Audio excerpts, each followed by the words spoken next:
नमस्कार. मी शैलजा देशपांडे.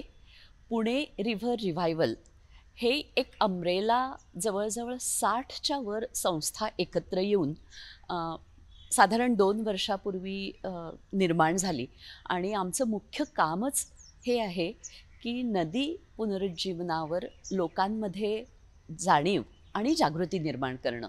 आता ही जाणीव आणि जागृती निर्माण करायचं म्हटलं, तर आपल्याला लोकांना नदी काय आहे हे समजवायला पाहिजे.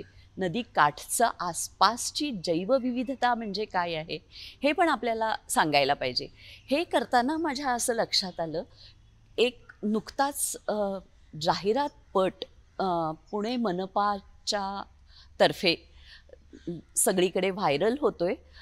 त्याच्यामध्ये बघितल्यावर ते जैवविविधता किंवा पर्यावरण रक्षण करून आम्ही नदीकाठचा डेव्हलपमेंट किंवा विकास कसा करणार आहे, याबद्दल सांगत होते.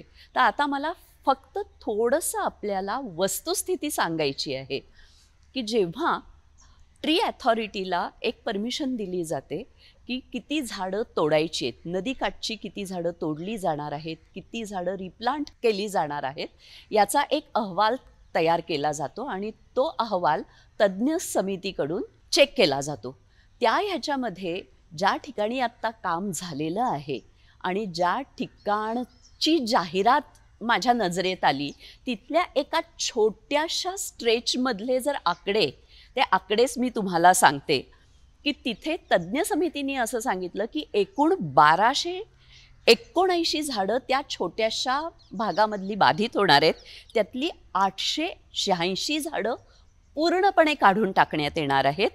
350 झाडांचं पुन्हा रिप्लांटेशन करण्याची सूचना या तज्ज्ञ समितीने दिलेली आहे आणि न्यू प्लांटेशन किंवा नवीन झाडं लावणं 29,531 हा नंबर आहे. आता ही 29,531 फक्त काही मीटरच्या अंतरामध्ये लावायला त्या ठिकाणी जागा आहे का? मनपाचे अधिकारी त्यांच्या नोकरीत आहेत म्हणून ते काहीही बोलू शकतील. म्हणून पुण्याच्या लोकांनी त्यांची री ओढणं पुणेरी म्हणून हे कितपत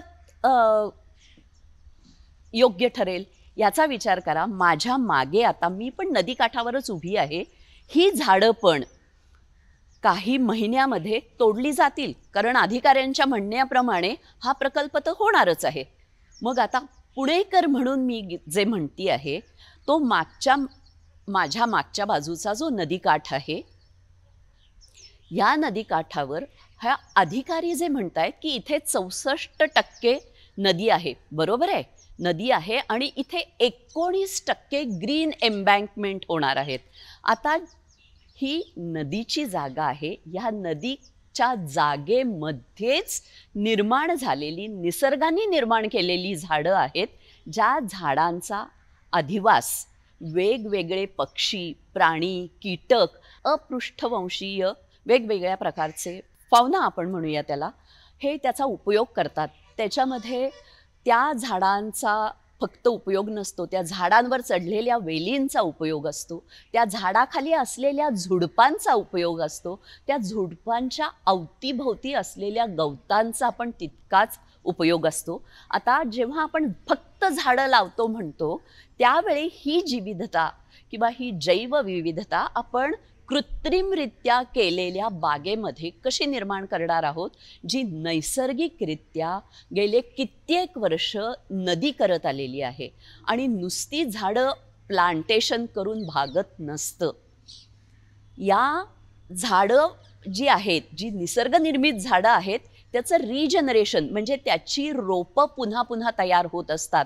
जे झाड वटतं, आपोआप जे वटतं, त्याच्यानंतर तिथं वेगळी रोपं नवीन तयार होऊन त्यामधून पुन्हा एक झाड निर्माण होत असतं.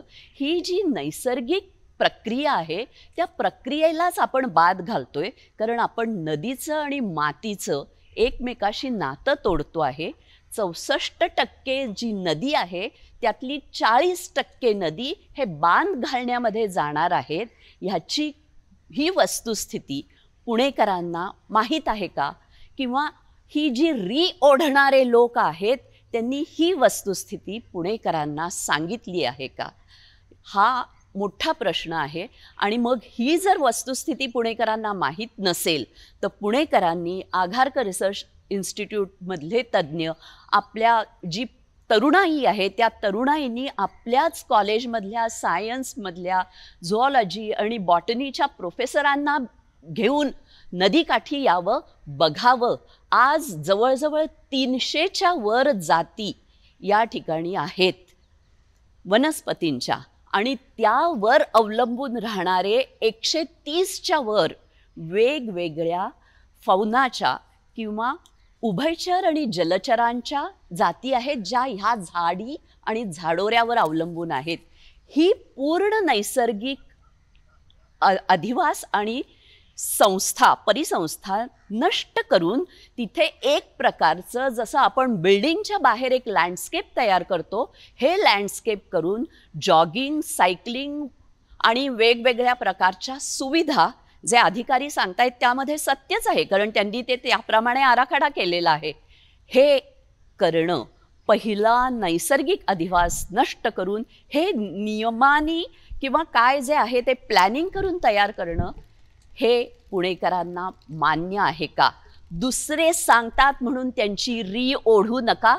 वस्तुस्थिती आधी जाणून घ्या आणि त्याप्रमाणे पुणेकरांनी ठरवावं की आपल्याला काय हवं आहे.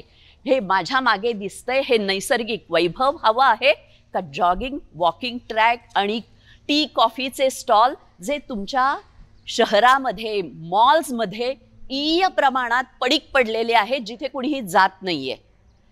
ह्या गोष्टी आधी ह्याचा विचार पुणेकरांनी करावा, वस्तुस्थिती जाणून घ्यावी. बोटॅनिकल सर्व्हे ऑफ इंडियासारखी गव्हर्नमेंटची संस्था आपल्या पुण्यामध्ये आहे, त्यांच्याकडे जाऊन खात्री करून घ्या.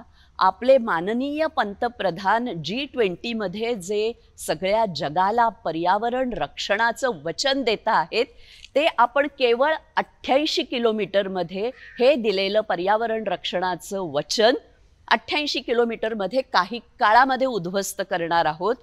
हे पण पुणेकरांनी लक्षात घ्यावं. आणि मला असं वाटतं, नदीवर काम करणारी जी एक कार्यकर्ती आहे, आमच्यासारखे असे अनेक कार्यकर्ते पुणेकरांच्या अवतीभोवती, तुमच्या सोसायटीत, तुमच्या वेगवेगळ्या भागांमध्ये आहेत, त्यांच्याकडून आपली वस्तुस्थिती जाणून घ्यावी. आमची वेबसाईट जी आहे www.puneriverrevival.com, याच्यावर या संकेतस्थळाला नक्की भेट द्या, वस्तुस्थिती जाणून घ्या आणि मग तुम्हीच निर्णय करा पुणेकरांना नक्की काय हवंय.